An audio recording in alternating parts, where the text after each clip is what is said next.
সন্ত্রাস গণনার আগে রানাঘাটে আক্রান্ত হলেন সিপিএম এর কাউন্টিং এজেন্ট। গুরুতর জখম অবস্থায় হাসপাতালে ভর্তি রয়েছেন তিনি। তৃণমূলের বিরুদ্ধে হামলার অভিযোগ তুলেছে সিপিএম। বিস্তারিত জানাবে আমাদের প্রতিনিধি সুজিত মণ্ডল। সুজিত,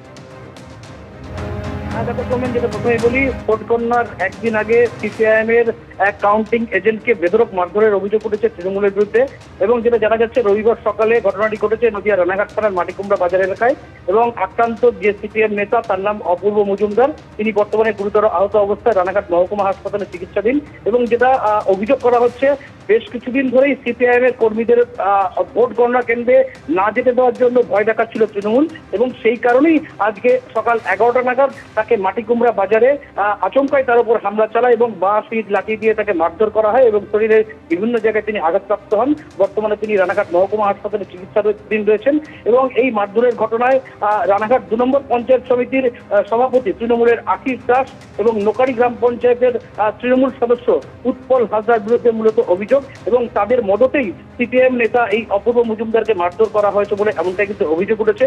তবে সেই অভিযোগ কিন্তু সম্পূর্ণভাবে অস্বীকার করেছে তৃণমূল নেতৃত্ব যেটা জানাচ্ছে, তাদের বাজার কেন্দ্রিক একটি গন্ডগোলকে নিয়েই কিন্তু ঘটনাটি ঘটেছে, এর সঙ্গে রাজনৈতিক কোনো যোগাযোগ নেই।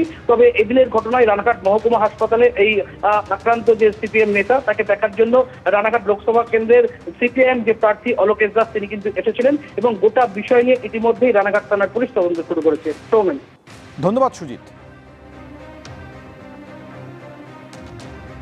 আমাদের এজেন্টদের উপরে, আমাদের পার্টি কর্মীদের উপর আক্রমণ এবং ভয় দেখানো, এটা একটা উদ্দেশ্য। সেই উদ্দেশ্যে ওকে মারধর করা হয়। 2 নম্বর ব্লকের সভাপতি আশিস দাস এবং উৎপল হাজরা হচ্ছে বাজার কমিটির সভাপতি। তার উপস্থিতিতে তার সাঙ্গপাঙ্গরা, উৎপল হাজরা নিজেও উঠে এসে মেরেছে, ওকে মারধর করা হচ্ছে এবং বেধড়ক মেরেছে, ইট দিয়ে, বাঁশ দিয়ে, রেঞ্জ দিয়ে ওকে মারধর। তৃণমূল কি ভয় পাচ্ছে, সেই কারণে কি এই আক্রমণ? তৃণমূল তো ভয় পাচ্ছে, তৃণমূলকে ভোট দেবে, মানুষের ভোট দেবে না ওটা বুঝে নিয়েছে। সেই ভয়তেই তো আক্রমণটা করছে, যাতে কাউন্টিংয়ে যাওয়া যেতে পারে, কাউন্টিংয়ে মেলাইন করতে পারে, সব বিভিন্ন চিন্তা আছে তৃণমূলের। ভোট শেষ হওয়ার 24 ঘন্টার মধ্যে কলকাতা থেকে জেলা বিভিন্ন জায়গা থেকে আসতে শুরু করে অশান্তি এবং হিংসার খবর।